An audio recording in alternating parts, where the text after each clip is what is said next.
Welcome to the Young and the Wrestlers, the Pop Culture's WWE podcast. I'm one of your hosts, Ryan Betson, and this show comes to you live every Thursday morning at 8 a.m. on your podcast services, 9 a.m. on those YouTubes normally, but we'll get to that in just a second. If you want to join that wrestling conversation, though, head over to facebook.com/group/thepopculturist, Twitter, Discord, all the links are in the description below. Come and chat some wrestling with us.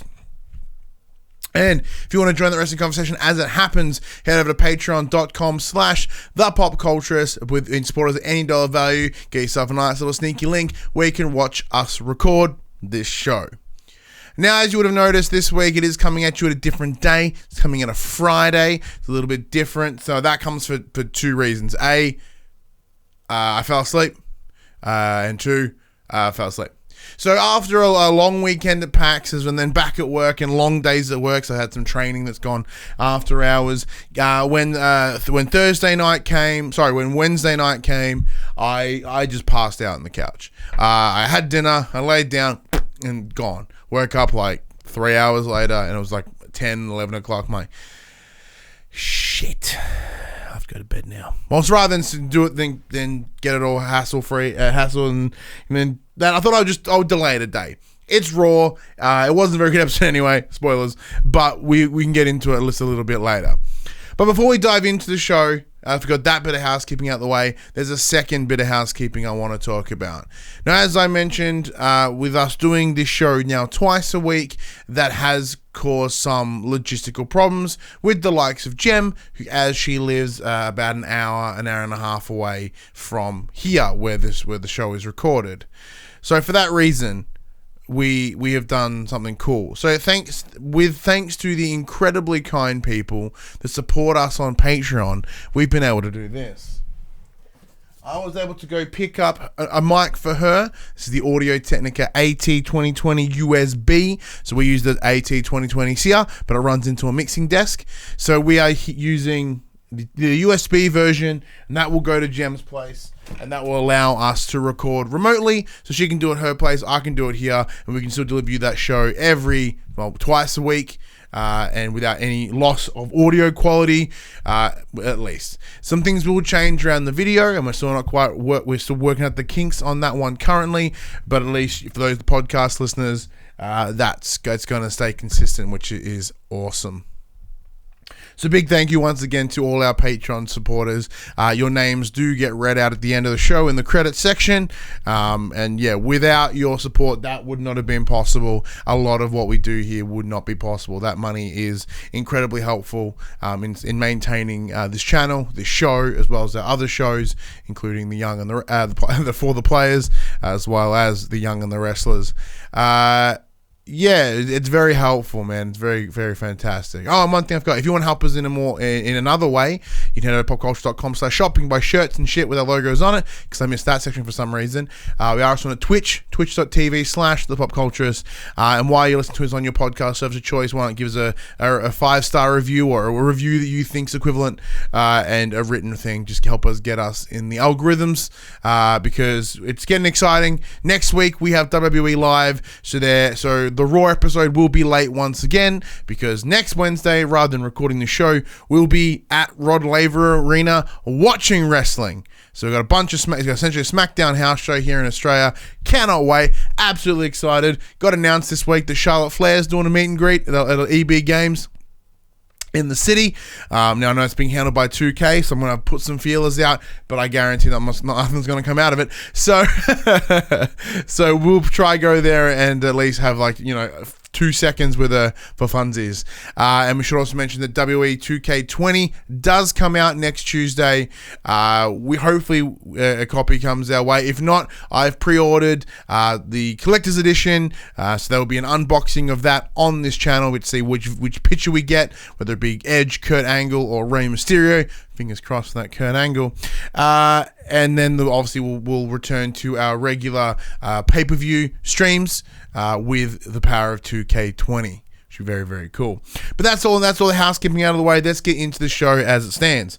So, this is Raw. This Raw took place in Denver, Colorado. This is the second and final night of the draft. So big thank you to Jem for getting the notes together for me today, as I did watch this at work. Does kick off with the Firefly Funhouse and with nice recaps of with a recap of the Hell in a Cell match between Seth Rollins and Bray Wyatt, or The Fiend. So it was very interesting that they've made the decision to show that controversial ending once again.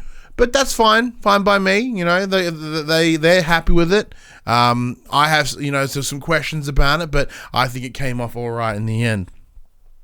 Becky Lynch does make her way in. She talks about how she wants to beat Sasha, but Sasha isn't there because now that Sasha has been drafted to SmackDown, as we learned in the last episode of SmackDown with the first night of the draft. So instead, she will be facing Charlotte Flair.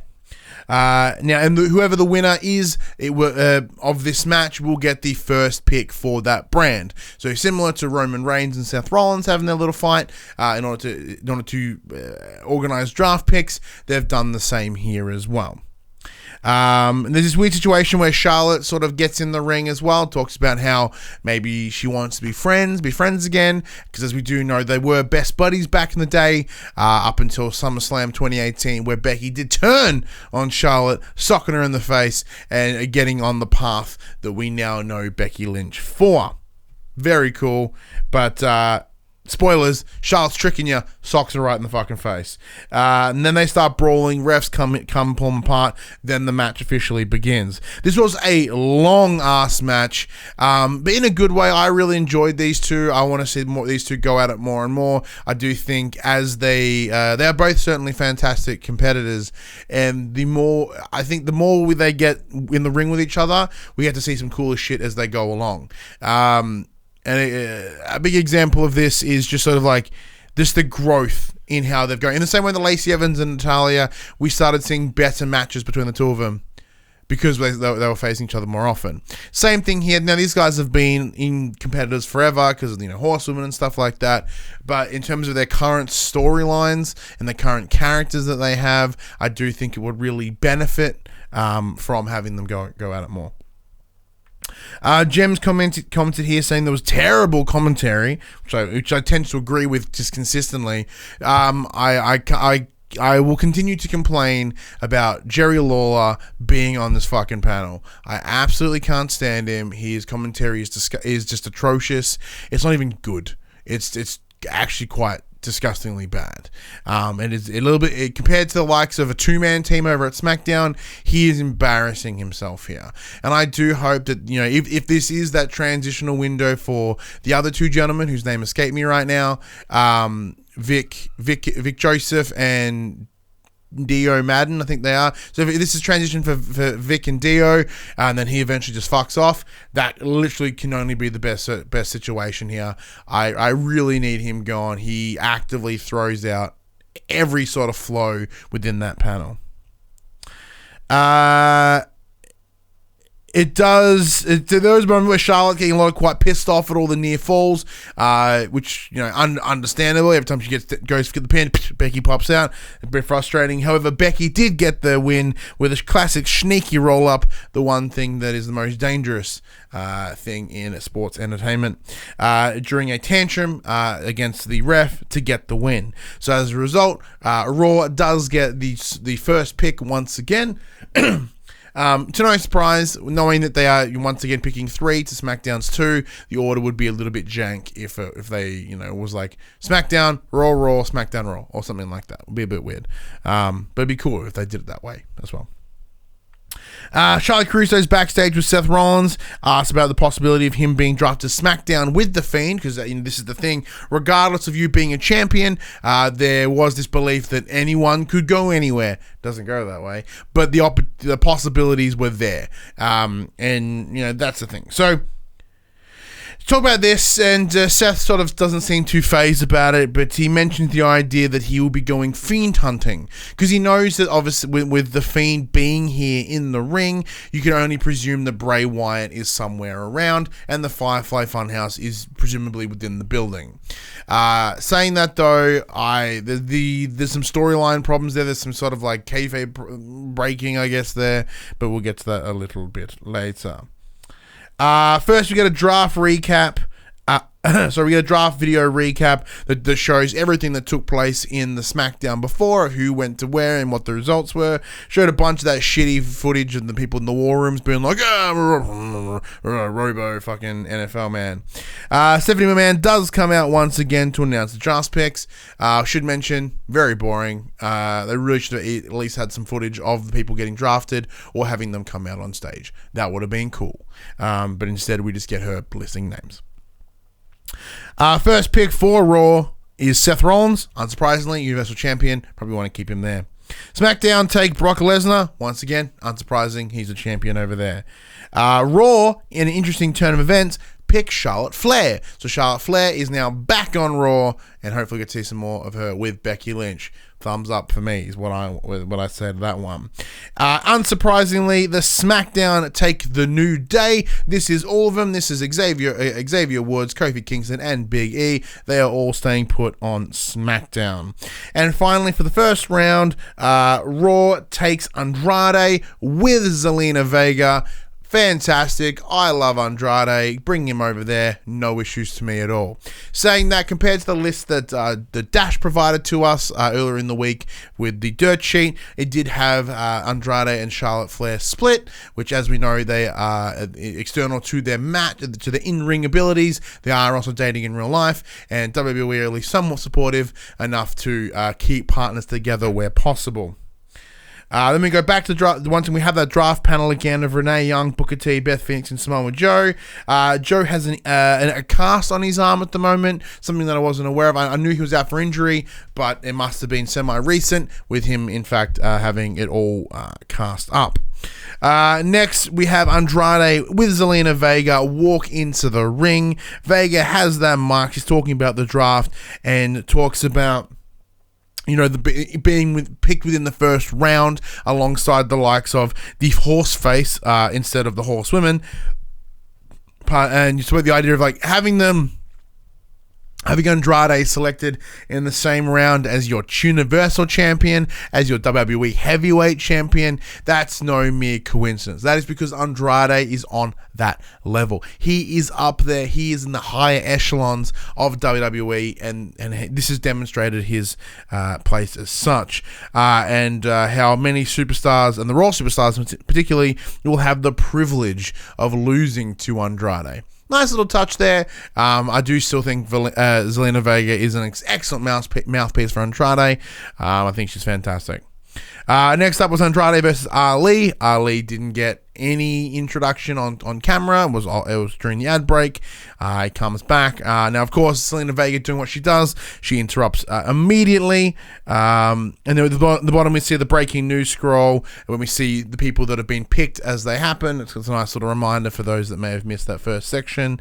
Jem has noted here that there were mixed chants for Ali and Andrade, which was pretty interesting. Zelina hits her signature Hurricanrana, and then Andrade comes in and gets the win on Ali with his hammerlock DDT, which I, of course, am a massive fan of.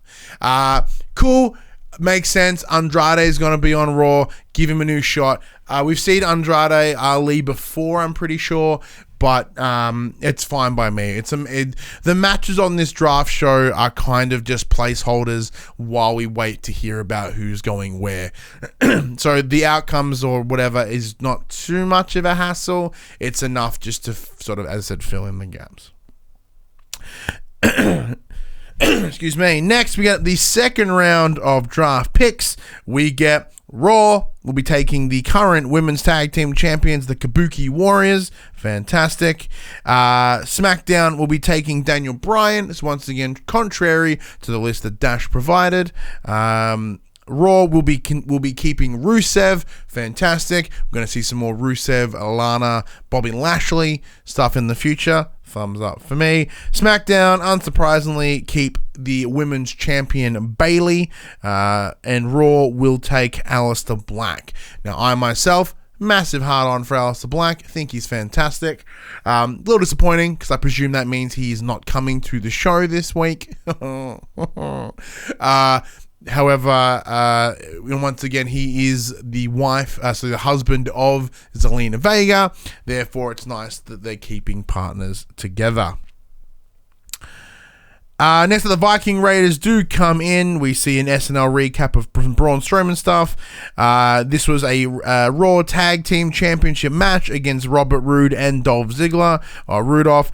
This was an absolutely fantastic match. I enjoyed literally all of this. It was awesome.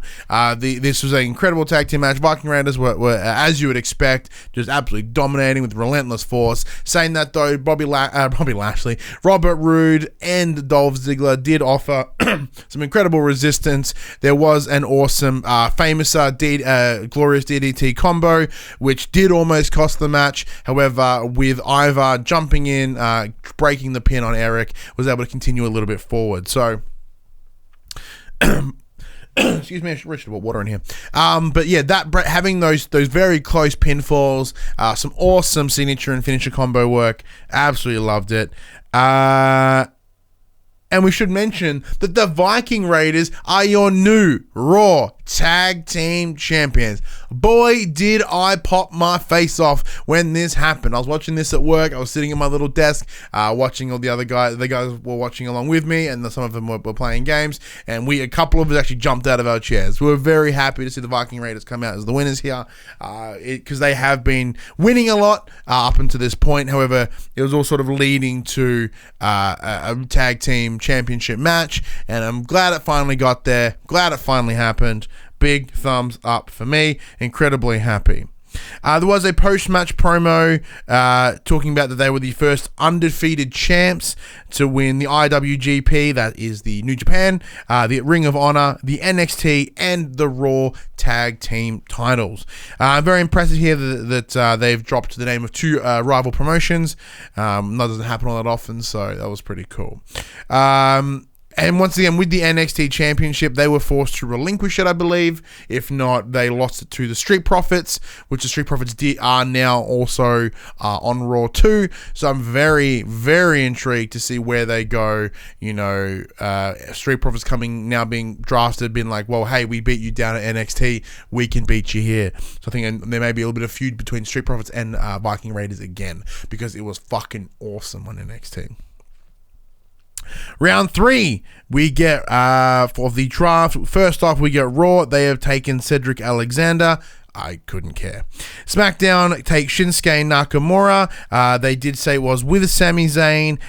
So the Intercontinental Championship is staying on SmackDown. Once again, contrary to the list Dash provided. That's the thing about Dash in terms of his dirt sheet collection. He does reach out to as many sources as he possibly can, and sometimes misinformation does come through the works. However, Dash is incredibly accurate a lot of the time. Something like this, the draft, it is until that decision is made by those executives, it's a little bit unsure where everything's going to happen. These were just speculative lists and expressions of interest, I guess, probably the best way to explain it.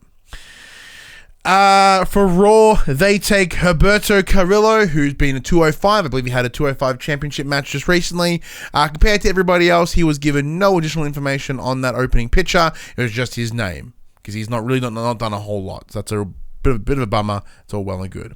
SmackDown do take Ali. Fine. Okay. And Raw takes Eric Rowan. So Rowan is separated from Daniel Bryan. So it looks like that stuff has seen an end here. Now, up until this point, the disappointing thing that I'm finding with this draft is we're seeing a lot of people not change brands. Right? It's like, you were on Raw and you've now been drafted to Raw. Like, why? Almost why? I understand the idea is that everybody was up for picking, and they picked who they knew, but it's this situation of like it actually doesn't create any stakes.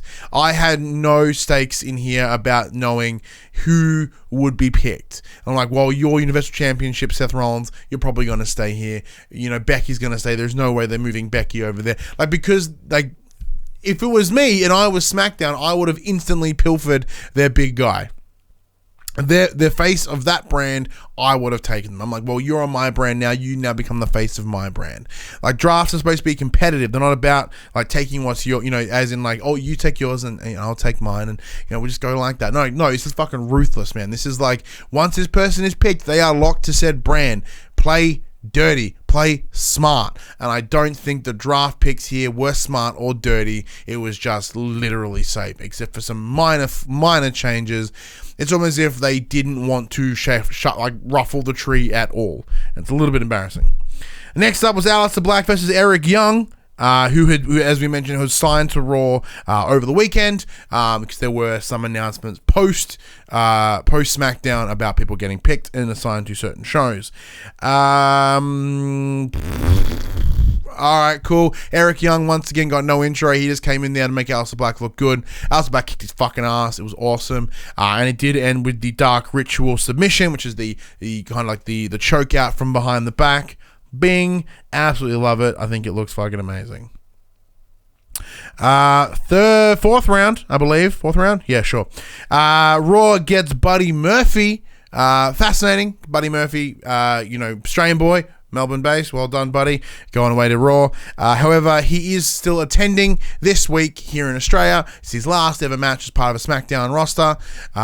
Because obviously Australia, makes total sense for him to come down and do some punches here. Very cool.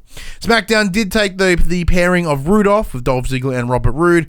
Once again, having them lose a championship was like, cool, we're going to pill for you. We're going to take you. Smart pick there by SmackDown. Raw takes Jinder Mahal for some fucking reason. We haven't seen him in fuck knows how long. And last time we did see him, he was trying for the 24/7 championship. What an absolute waste of a pick. An unquestionable waste of a pick. Once again, in a real life draft situation, you fucked up. That is not a person you should be picking. I know we're in the final rounds here, but there is no benefit to picking Jinder Mahal when you still have the likes of The Miz, like these other strong ass competitors that are just sitting there lying around doing a whole bunch of nothing. Like, it just makes no sense why you would waste that pick on Jinder Mahal. It's actually bullshit. It's bullshit. Next up, we got Street Profits talking about the Fury Strowman fight. That's ahead of Crown Jewel, and talk about their signing to Raw as well. Now, the OC do come in and interrupt, and they're talking about whatever it is AJ says. AJ says some random shit apparently. So whatever the OC are looking for, the Street Profits have it, and it looks as if they're trying to do some sort of stable initiative, like bring them into the fold, have them be part of the OC. But this is in vain, of course, because the Street Profits just get their ass handed to them there in that little back part of the stage with Gallows and Anderson just jumping in and wrecking shop. Next up, we got Ricochet with a promo video he's apparently facing Shelton Benjamin. Jem comments here she hasn't seen Shelton Benjamin in the ring in years. Match was sufficient. Because Shelton Benjamin is never on screen, I have zero investment in him at all. And knowing Ricochet is as fantastic as he is, I'm like, nah, Ricochet's taking the win here. Absolutely no surprise. And of course, that's exactly what happened. Ricochet does get the win. Then we get the Tyson Fury recap video, just recapping in the whole little feud that he's having with Braun Strowman right now. And we cut to Lana getting a massage. It was really weird for hard and deep massaging, says Jem. There's a woman there focusing on Lana's calf muscle, sort of doing some stuff there, and Lana comments about how she likes it all deep and shit. And I was like, oh, this is straight up a porno. It's literally becoming a porno at this point. The masseuse leaves, and Bobby Lashley comes in and continues to massage, putting one hand up the towel, getting right up in her vagine area, presumably. And there were compliments about Bobby Lashley saying that Rusev was never that good. Damn! Jem writes. Next, we have the Jerry Lawler moderating the contract sign between Braun Strowman and Tyson Fury. As they both come in, Braun comes in first. Now he's a signee to SmackDown. I believe that happened already. Yes, it had. That's previously happened. So that was interesting, having him come out on Raw to do the signing, but I guess ahead of when is Crown Jewel? It's like 2 weeks away, 3 weeks away? 2 weeks away. Probably the best time they could have got it done, I suppose. Braun tells Fury that he has an ego and he needs to he tried to steal Braun's spotlight. He goes, "This is my house, this is my place, and you come in here trying to steal my shit. Nah, mate, not happening." Fury says nothing, signs the paper, but then talks about how he's in fact a fan of Braun, and the reason he came to SmackDown that night was in order to because his kids asked him. Like, his kids were big fans, and he wanted to come in and support the man. And then Fury tries to, like, I think Braun punches the table, blows the table apart. Tyson tries to get all, like, tough and break the pen. Has a bit of a tough time doing it. Made me chuckle. Next up, we're in round 5 of the draft. First pick, Raw takes Samoa Joe. See, why didn't you pick Samoa Joe earlier? He's fantastic. So you believe that Jinder Mahal is more important than Samoa Joe? The fuck is wrong with you? It's horrible. Horrible. SmackDown take The Miz. Cool. I would have liked The Miz to stay here, but that's fine. Yeah, that's fine. Whatever. Raw take Akira Tozawa. So previously of 205, he's now made his way to Raw. SmackDown take King Corbin. King Corbin, that would have been a staggeringly better pick compared to Jinder Mahal. Fuck, absolute waste. And finally, Raw take Shelton Benjamin. Okay, you lost to Ricochet, but you're still coming to that brand. Whatever. That's fine by me. Next up was Buddy Murphy versus Cedric Alexander. This was a good and fast match. They did come to a stalemate at one point with Cedric extending a handshake and Buddy flicks wet hair at him. But eventually Buddy does get the win. Big fan for us, because Buddy is our man. Now, I admit I didn't see a lot of this match because for some reason, Cedric Alexander truly bores me. I like his lumbar check, but up until that moment, I just don't fucking care. I do think part of that was his stint with AJ Styles. It just failed to entice me and keep me interested, which is a bit of a bummer for him.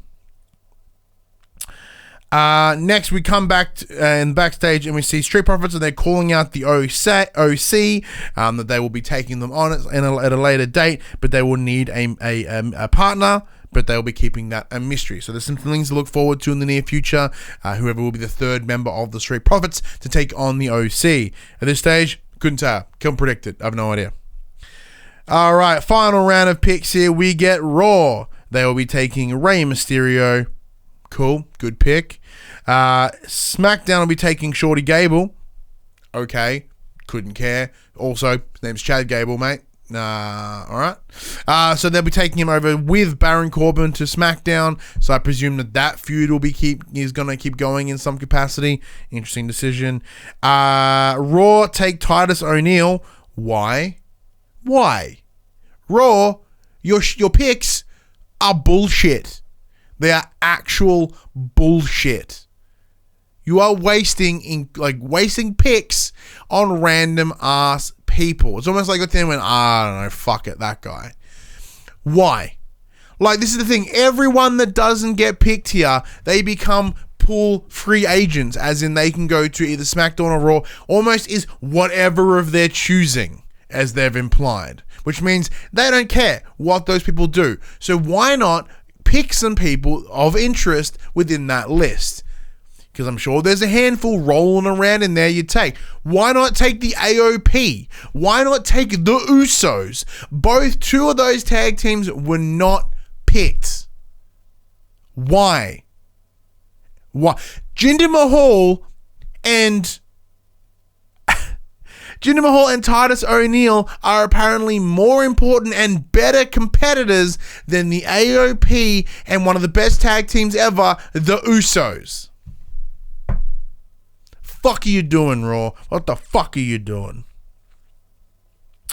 Then SmackDown announced they're taking Elias, and Raw will be taking Liv Morgan. Interesting here, no mention of Sarah Logan, no mention of Ruby Riott, who is still on injury as far as I'm aware, but that's cool. I guess they're there in the wings now, they can go wherever they want. Presumably Sarah Logan would go with her husband, Eric. Yeah, her husband Eric as part of the Viking Raiders. That would make total sense. But like give them the two and her. I think that'd be fantastic. Why don't they do that more often? That'd be awesome.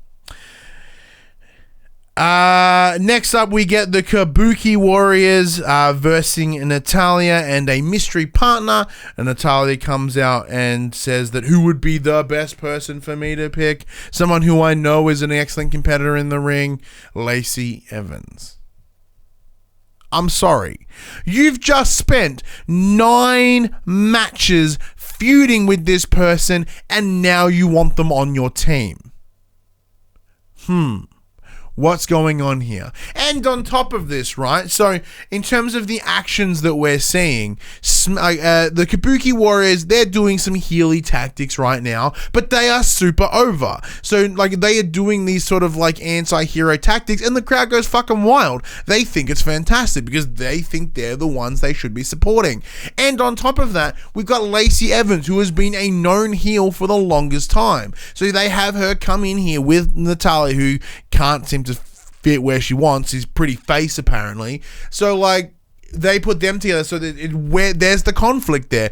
That I didn't know who to chant for. Like ideally the face team should be getting the chants and the heel should be getting the boos, right? That's how long it's ever been in wrestling. However, I'm sitting here going, the Kabuki Warriors are fucking amazing. I hope they win. Hope they spit some shit in their face.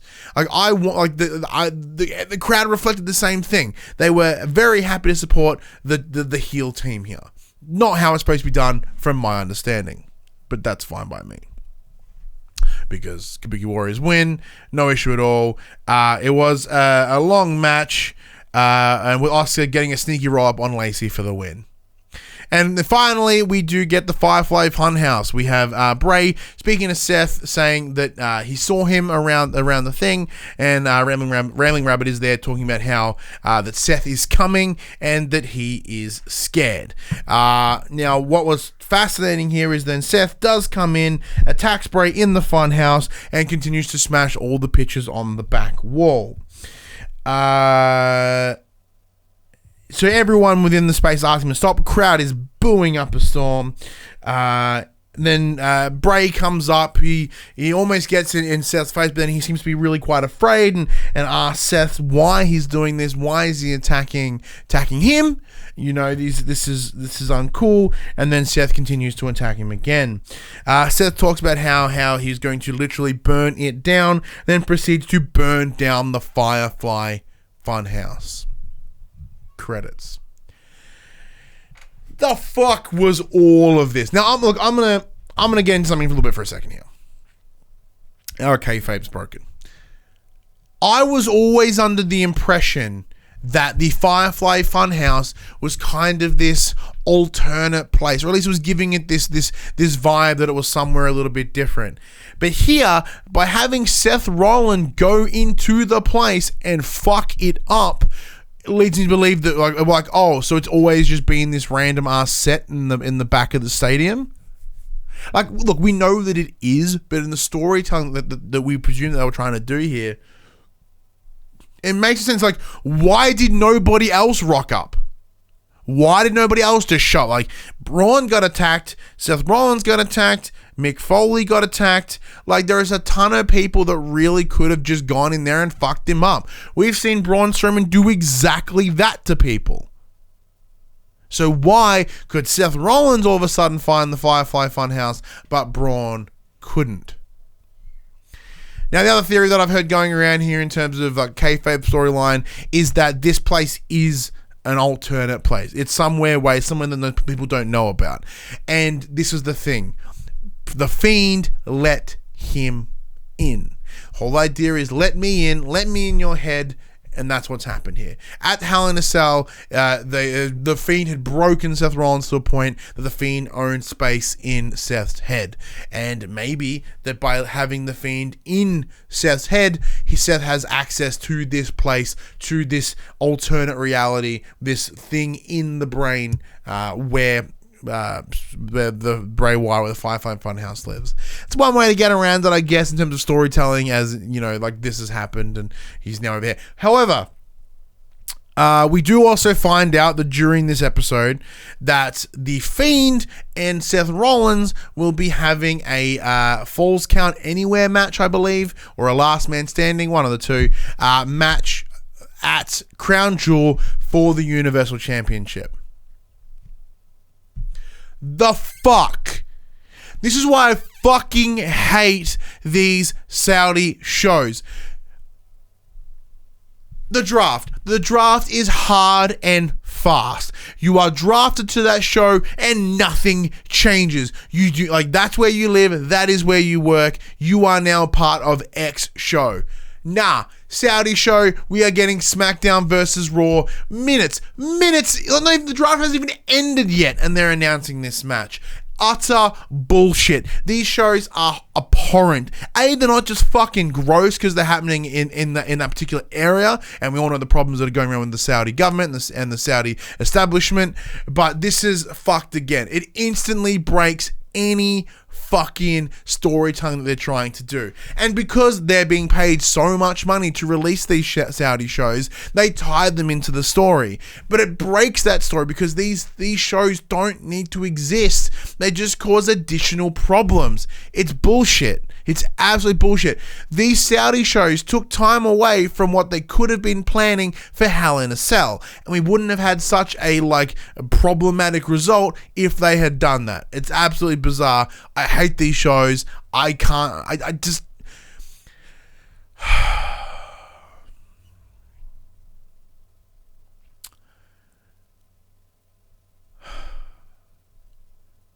But what they're doing here, it's not just a problem within that show. It's a problem for The Fiend. At this point in time, The Fiend had been its own thing. Bray Wyatt had been its own thing. They were able to do one of the best creative things in a long time with Bray Wyatt and The Fiend. And now the Firefly Funhouse is burnt down, so presumably that puts an end to that. Does that mean that fucking Bray Wyatt is The Fiend always now? You know, how does he because this doesn't put an end to a storyline here. This adds additional layers to a storyline that we won't get. We won't get that storyline closed at Saudi Arabia because no one gives a fuck about this show. And I understand they're doing it, try to get people to watch the show and try to get that final part of the story here. But this isn't like the end of Breaking Bad and Saudi Arabia is El Camino. It's not that. No one wants to see the end of this story now. They've burnt it, literally, and they burnt the bridge. There's a bridge that people are willing to take on with Seth Rollins, with The Fiend, and it's done. It's not possible to salvage this. And truly, my concern is that The Fiend and Bray Wyatt are fucking dead again. Because they have gone to SmackDown, which is... The problem with the SmackDown, they've changed their approach. Fox want to do a more sports-orientated show, which is awesome. Good on them. I want to see more of that sports stuff, especially with the like of AEW coming in and doing something or trying to do something similar, but probably better.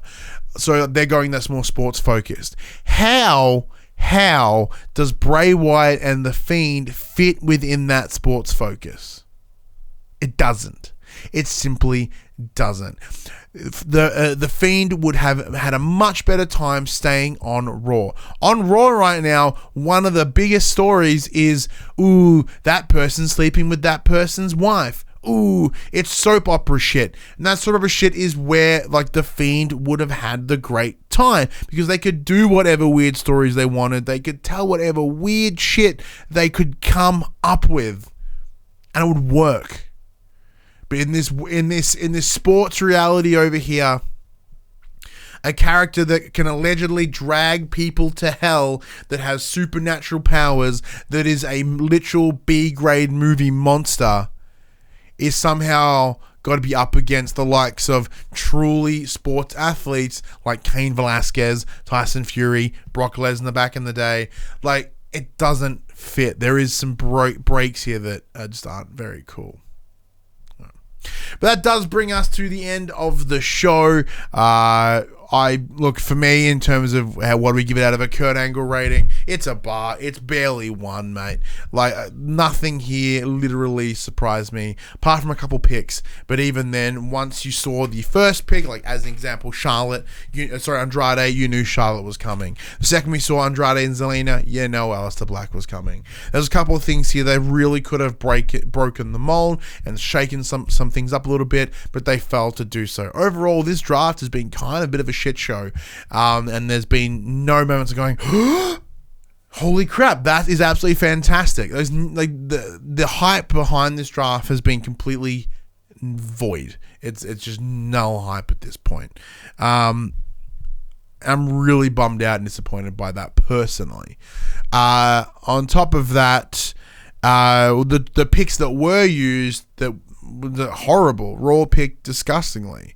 They were just really, really bad picks, absolutely wasted picks. But yes, it's a bar for me. It's not even a passing grade. The show was kind of a shit show. I do hope now with permanent rosters, we should be able to see more better storylines moving forward and really focusing on the things that are important within the wrestling space. However, with these Saudi shows and the Saudi show coming up, like we have Survivor Series next month. We've heard nothing about it. We've heard a lot about Crown Jewel 2, Sandy Boogaloo, but we ain't heard shit about Survivor Series.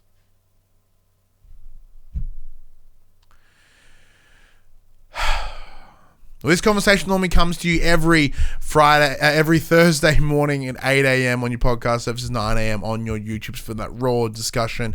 SmackDown conversations do come on Tuesdays, 8 a.m., 9 a.m., same as before.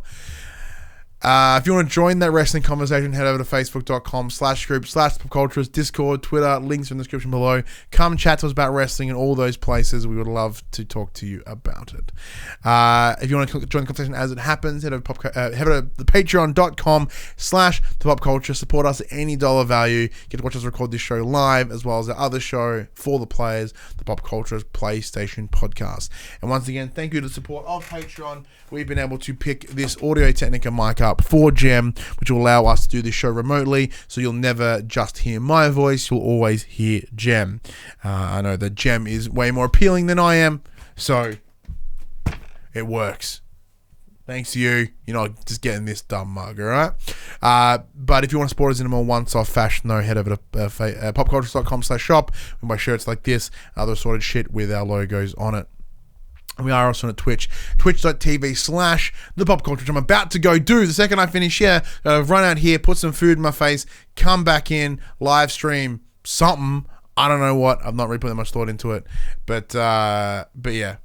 Was that next week there will be no Thursday show, as Wednesday night we will be at WWE Live here in Melbourne, Australia, watching the SmackDown house shows, having a damn good time, probably marking out, having a bit of a teary. I can only see it going that way. So once again, this show will be delayed through until the Friday, but if you are there, awesome, let us know. We would love to catch up. We're always big fans of people that may listen to our shit. But until next week, I'm Ryan Betson. This is The Young and the Restless. Have a good one.